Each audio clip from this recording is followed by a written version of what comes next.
Cleveland, Ohio is not known for a very pleasant climate. When we lived there, the whole region was in an economic decline and the location of the city was not helping the situation. A comedian was giving a motto to each city describing what attracts people to it. And the slogan he gave to Cleveland was, "You've got to live somewhere." When we discuss Israel's right to exist, many of us use the same argument. We Jews have got to live somewhere.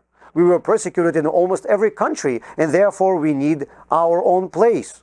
But any reasonable person will ask you, why should your country be in the land of Israel? The soil is not fertile, bad climate, and of course, terrible neighbors. In the 19th century, there were ideas of creating a Jewish state on the border of the US and Canada. In the 20th century, we were offered Uganda and many other sites. Why did you go to the Middle East?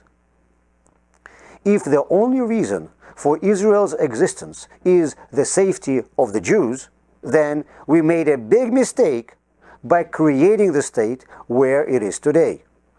Almost any other place on the planet would be safer for us. But then we have another argument. This is our historic homeland.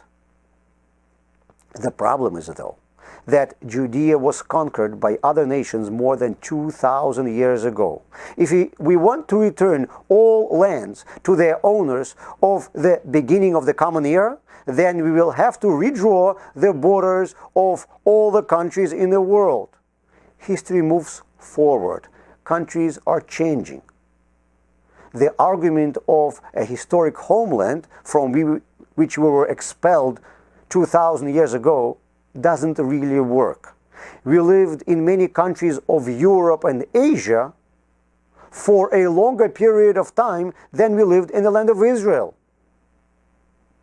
Our last line of defense is that the State of Israel was created with the support of the world community. Balfour's Declaration, the UN resolution. The thing is, though, that the world community that gave us the right to this land can also take it away from us. If we have our right to Israel only because it was given to us by the UN, then the UN can change its mind. And by the way, I think they already did. So why do we think that we have a right to live in the land of Israel? The argument of safety does not work. The history connects Jews to Iran and Italy more than it does to the land of Israel. And the idea of the permission given by the world community has already disappeared by itself. The only reason why we can claim this land as ours is because it was given to us by God.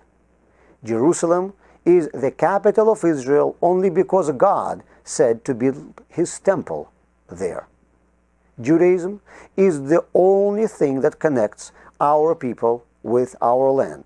Religion is the only force that has maintained this connection for thousands of years.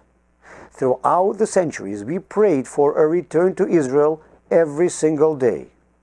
Whether it's Chuppah or Passover Seder, we don't have a religious ceremony in which Jerusalem would not be mentioned. And wherever around the world we would not be, we always pray towards Israel. You might say, okay, it is true that the only reason why we want to live in the land of Israel is because of our religion. But how can we make this claim to other nations? Who will listen to our religious demands? It is interesting that our enemies motivate their claim to our land with their religion. And the world is listening to them.